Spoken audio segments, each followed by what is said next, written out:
In this video today, I want to share to you a key lesson that I learned from my old job about presentation, okay? So, story time.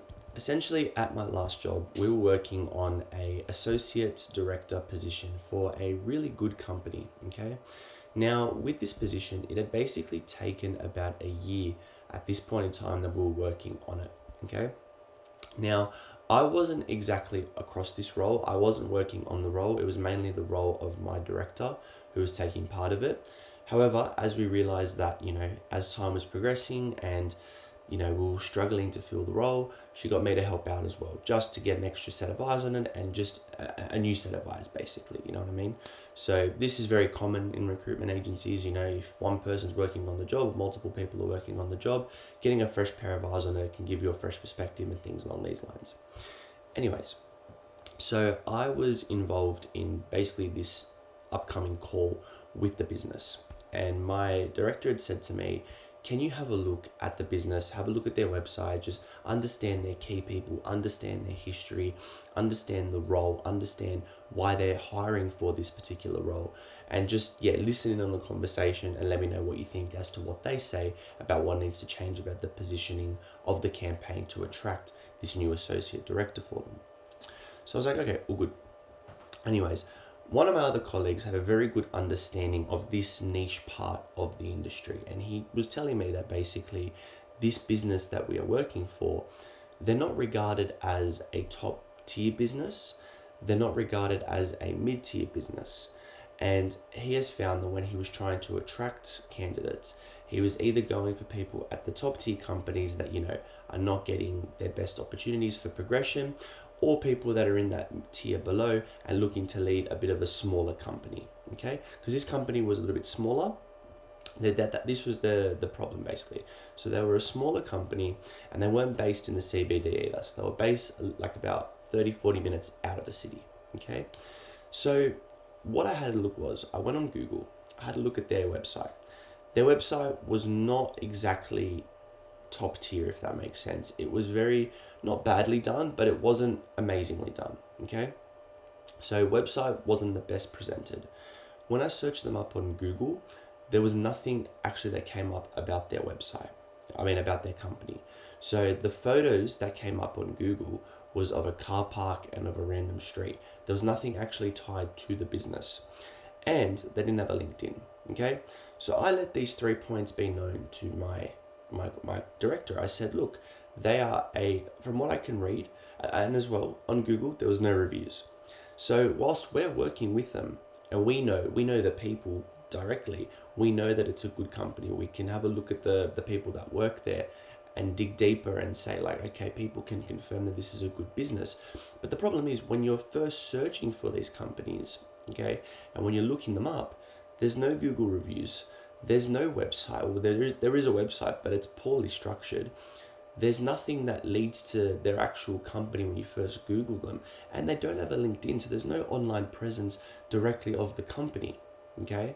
And what I was trying to get at here with my director, and what I had learned from this whole experience, is that if you are a candidate and you're working in a top tier company or even a mid tier company, and this may be a little bit of a step down in company status, it would be a better role for a lot of these types of candidates, but in regards to the status of the company, it may be perceived as a bit of a step down. So I tried to explain to my director, and she understood where I was coming from, was basically this business, if they're already out of the city, if they're already, if you search them up online, they're not even in the top 100 companies for this industry in the city or the country. I said, if they can't stand out here, if they already know that distance-wise they're going to be out of the city, so that's already another pain point when you're trying to sell the opportunity to a candidate. I said, how's a candidate going to be attracted to the company if they have no online presence, basically? And so this is what I learned from the story, and she agreed, and she spoke about it with the business, and they understood as well that their online presence needs to be a lot better too. But what I learned from this experience is that presentation is so important, okay? If a respected business, okay, a business that is happy to spend tens of thousands of dollars on a recruiter, offering to pay up to $250,000 for this person to feel to do this position for them. They're not paying us $250,000. They're paying the ideal candidate that amount of money. But if they have these budgets and they're happy to spend big money on the perfect candidates, you want to make sure that you are as appealing and attractive as possible to the candidates. Because at the end of the day, you're selling an opportunity. This is a big thing when you're selling a job. You're selling the next step in their career. So they need to look at it and think, is this the right place for me? Is this the opportunity that I need, the opportunity that I deserve? And so what I learned from this is that presentation is so important, okay? The way that you present and the way that, you have an online presence, the way that your LinkedIn is presented, the way that the way that you come across on the internet, that digital footprint, as well as your physical presentation, how you dress, how you smell, how you speak. All of these things are standing out to businesses the same way all these little things are standing out to a recruiter from the business perspective as we're dealing with them, okay? And so how can you realistically apply this, okay? So obviously, people watching here, we're learning how to try to get jobs. We're not learning how to fill jobs. So I'm not expecting you guys to touch up on a website or to have Google reviews and stuff like that of yourself. That's just not going to work. But one thing I would definitely say is make sure your online presence is professional, is there. If you're reaching out to recruiters and you're trying to connect with people in the business, in your industry and things along these lines online, you need to have a professional online presence, okay? So what this means is setting up your LinkedIn, having a professional headshot as your profile picture, having an appropriate banner, learning the design, having, a good bio that stands out and is evident for what you want, have that bio, identify your key skills, follow people of interest in the industry, leave appropriate comments, you know what I mean? Have an online presence so people know you before they need to use you, if that makes sense, okay? You want to be able to become visible to people before the conversations are started. So when you do reach out to them, that connection already feels a lot warmer, okay?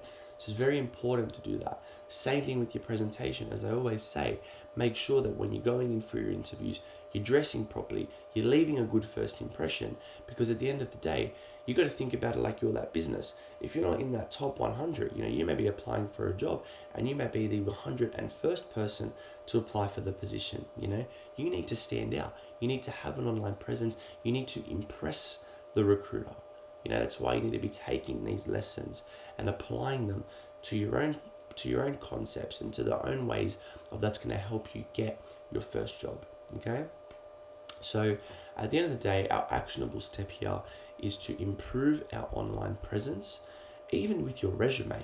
You know what I mean? Making sure that your resume is standing out, making sure that your resume is presented professionally and correctly and addresses everything that the job is looking for. Okay? At the end of the day, I hope you guys got some value from this video.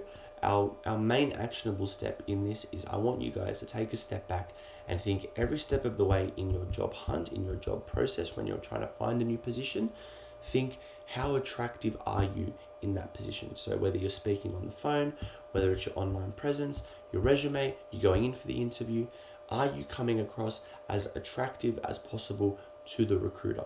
Okay? The same way this business needs to stand out is the same way you need to stand out for different reasons. Okay? I hope you guys got some value from this video. If you guys enjoyed and you do want to work with me on a one-to-one level, click the link below for a free consultation. Happy to have a 30-minute chat. Hope you guys enjoy. Take care. See you guys next time.